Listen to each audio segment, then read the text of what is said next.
બોટાદ જિલ્લાના ઢસા જંકશનમાં રહેતા પત્રકાર આસિફ રવાણીની ભત્રીજીએ નાની ઉંમરમાં જ પ્રથમ રોજુ પૂર્ણ કર્યું હતું. ઇસ્લામ ધર્મમાં 5 અકરાન ફર્ઝ રાખેલ છે, જેમાં રોજા રાખવા તે પણ અકરાન છે, જે ઢસા જંકશનના સમય મુજબ વહેલી સવારે 5:33 વાગ્યે શહેરીનો સમય પૂર્ણ થાય અને શહેરીનો મતલબ જે ખાવું પીવું હોય તે ખાઈ પી લેવાનું, જ્યાં સુધી ઇફતારીનો ટાઈમ ન થાય ત્યાં સુધી અન્ન પાણી બધી વસ્તુથી દૂર રહેવાનું.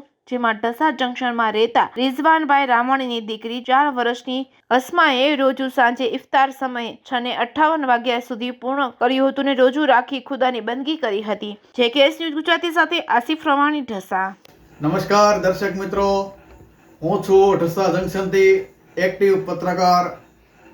આજ રોજ ખાસ આપને જણાવવાનું, સોશિયલ મીડિયા તેમજ ન્યૂઝ ચેનલ, વિડીયો ચેનલ મારફતે જણાવવાનું કે સવારના 5:33 તેમજ સાંજના 6:57 એટલે કે 7 વાગ્યા આજુબાજુમાં જે રમઝાન મહિનો એટલે ઇસ્લામ ધર્મની અંદર એક ફરજ છે, 5 ફરજ છે, જેમાં રમઝાન મહિનાના રોજા પણ ફરજ છે.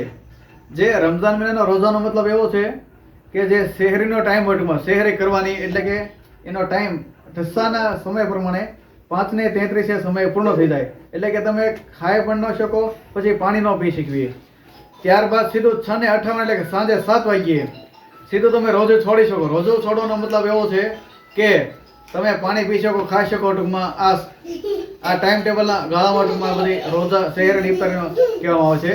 જેમાં ખાસ અમારી ભાઈની દીકરી રિઝવાનભાઈ રાવાણીની દીકરી 4.5 વર્ષની દીકરી અસ્માએ આજ રોજ પહેલો રોજો રાખ્યો, એ બદલ ખૂબ ખૂબ અભિનંદન પાઠવું છું. નમસ્કાર.